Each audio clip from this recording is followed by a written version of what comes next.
Right now, on a kitchen table somewhere, there is a beautiful gift bouquet wrapped in crinkly paper, and one of those flowers could kill a cat within a matter of days. The owner has no idea. They set the vase down, filled it with water, and admired the white blooms in the afternoon light, never guessing that this lovely arrangement is one of the deadliest objects in the entire house.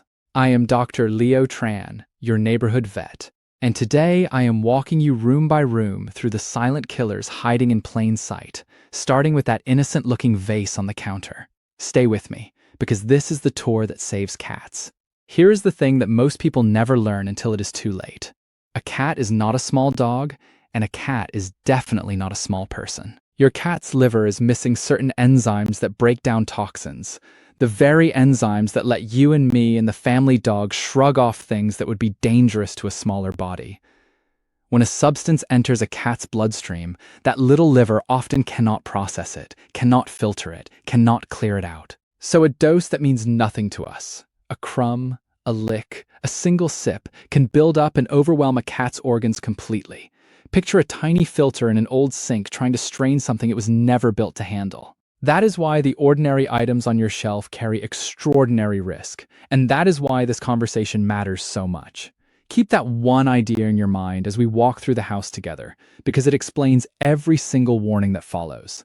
Let me start with the number one killer, the one I mentioned in that vase on the table: lilies. All true lilies, the ones scientists call lilium and daylilies, the ones called hemerocallis, are extremely toxic to cats.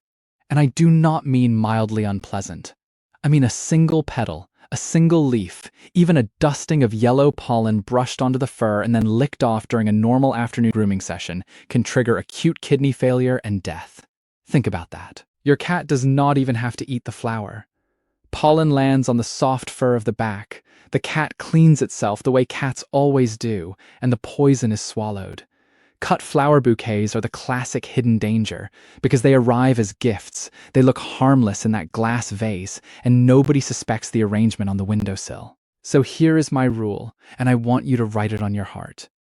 If you have a cat, you do not have lilies. Not on the table, not in the bathroom, not as a gift you accept at the door. You remove every lily from any home with a cat. Full stop, no exceptions, no negotiating. Now let me take you into the kitchen, because your pantry is full of things that are wonderful for you and dangerous for your cat. The allium family is at the top of that list.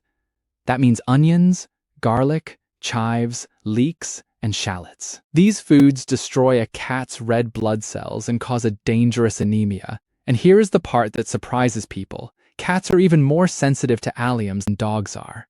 The sneaky problem is where these ingredients hide. They lurk in a jar of baby food, in a carton of broth, in a spoonful of pasta sauce, and especially in onion powder and garlic powder sprinkled invisibly through a dish. That leftover plate you set on the counter could carry a hidden dose.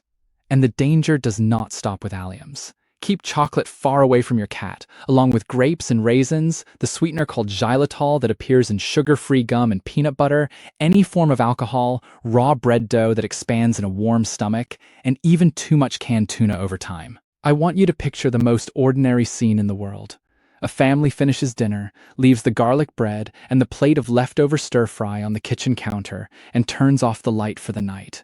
To them, it is just dishes to deal with in the morning. To the cat prowling that dark countertop, it is an open buffet of onion, garlic, and a stray square of dark chocolate near the edge.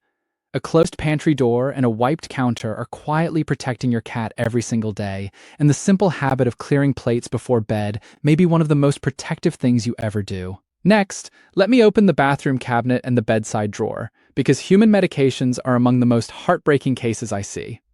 Acetaminophen, the drug in Tylenol, is deadly to cats for the exact reason we talked about earlier. Cats lack the enzyme needed to process it, so it poisons the blood and the liver, and a single tablet, one pill dropped on the floor and swallowed, can kill a cat. Just one. Ibuprofen and the other anti-inflammatory painkillers in that medicine cabinet are among the deadliest substances a cat can encounter. So please hear me on this and let it be a firm law in your home. You never, ever give a cat human medicine, no matter how much they seem to be hurting, no matter what a website suggested.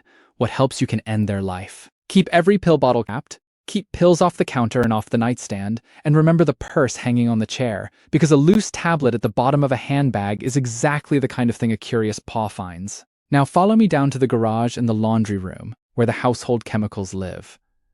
The one that terrifies me most is antifreeze, the fluid that runs through your car, because it contains ethylene glycol and it tastes sweet. A cat will happily lap up a sweet puddle on the garage floor. And it takes almost nothing. Even a teaspoon of antifreeze is enough to be fatal to a cat. A small drip under the car, a spill by the shelf, and a curious cat can be poisoned before you ever notice the stain. Many ordinary cleaning products carry serious risk too, so store your bleaches and sprays behind a closed cabinet door. And here is one that catches good, health-minded people off guard. Concentrated essential oils and the liquid potpourri simmering in a warmer are dangerous, because a cat's body cannot metabolize these compounds the way ours can. What smells like a cozy home to you can quietly harm the cat curled up beside the diffuser. While we are talking about plants, let me widen the warning beyond that vase of lilies, because the windowsill and the front porch hold more traps than most owners realize. The leafy pothos trailing from a hanging basket, the sago palm sitting by the patio door, the tulip and daffodil bulbs planted in a spring pot, the azalea blooming out front, and the dieffenbachia in the corner of the office are all toxic to cats in different ways. Some burn the mouth and throat, some upset the stomach, and a few, like the sago palm, can attack the liver with frightening speed. I am not asking you to bulldoze your garden. I am asking you to look up any plant before it comes into a home with a cat, and to keep the truly dangerous ones outside the reach of a climbing, curious animal who sees every leaf as a possible snack. Let me point out the dangers that are not chemicals at all, the sneaky physical hazards scattered through every room. String, yarn, tinsel from the holiday box, hair ties, and dental floss are far more dangerous than they look. When a cat swallows something long and thin, it can catch inside the gut and create what we call a linear foreign body, and as the intestines try to move it along, the string saws through the tissue and causes a deadly blockage. That playful ball of yarn on the living room floor is not a toy, it is a trip to emergency surgery. The same goes for a lit candle on the coffee table, where a swishing tail or a curious nose can knock it over or get burned. Watch for loose electrical cords that invite chewing, and for small, swallowable objects like rubber bands, bottle caps, and children's toy parts left on the rug. If it is small enough to fit in a mouth, treat it as if it belongs in a drawer. So how do you know if the worst has happened? Let me tell you the signs of poisoning to watch for, and I want you to memorize them. Drooling that soaks the chin, vomiting, diarrhea, trouble breathing, trembling or tremors running through the body, seizures, a wobbly, drunken, unsteady walk across the floor, and extreme lethargy, a cat who suddenly will not move from under the bed. But here is the crucial point, the one detail I need you to carry with you, because it is the difference between life and death. With many of these poisons, the symptoms can be delayed by 12 to 24 hours. Your cat can lick lily pollen at breakfast and look completely fine at dinner while the kidneys are already shutting down. So you must act on the exposure, not wait for the symptoms. If you saw the chewed leaf, the spilled pill, the licked puddle, you do not wait to see what happens next. By the time the signs appear on that quiet living room floor, precious hours are already gone. That leads me to exactly what you should do right now if you suspect your cat has been poisoned, and I want this to be simple enough to remember in a panic. First, do not wait. Time is the medicine here, and every minute counts. Second, do not try to make your cat vomit on your own, and do not pour anything down their throat unless a veterinarian on the phone specifically tells you to, because with some poison, vomiting causes more damage on the way back up. Third, pick up the phone. Call your own vet immediately, and if it is the middle of the night, call an emergency animal hospital or a poison control line for pets. There are 24-hour animal poison control helplines staffed by experts who guide you through exactly what to do, and keeping that number in your phone before you ever need it is one of the smartest things a cat owner can do. And fourth, grab the evidence. Bring the pill bottle, the plant, the packaging, the label, whatever your cat got into, and carry it with you to the clinic, because knowing the exact toxin lets the team treat your cat faster and better. If you can, Take a quick note of roughly how much is missing and what time it happened, because the treatment for a cat who licked a few grains an hour ago is different from the treatment for a cat who swallowed a whole tablet last night. And please, do not spend an hour searching the internet for home remedies while the clock runs. A calm human voice on that poison helpline, an expert looking at the exact substance on your kitchen counter, will get your cat the right care far faster than any late-night article ever could. Your job in that moment is simple. Stay steady, make the call, and get moving. Let me tell you about a cat named Biscuit, because his story is the reason I keep making these videos. Biscuit was an orange tabby who lived with a family in a small apartment, the kind of cat who greeted every visitor at the door. One spring afternoon, a kind-hearted guest arrived for the holiday and brought a gorgeous Easter lily in a foil-wrapped pot and set it right on the coffee table. Nobody thought a thing of it. But later that evening, the owner walked in and saw a smear of yellow pollen across Biscuit's white chest and one chewed leaf on the carpet. Now, most people would have said, "He seems fine. Let us just watch him." This owner did not.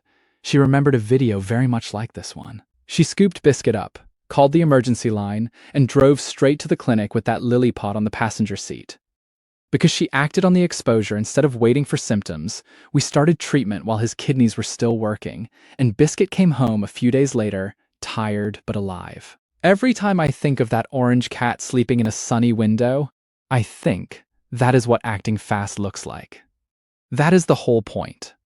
I will tell you one more story, a shorter one, because it lives on the other side of that same coin.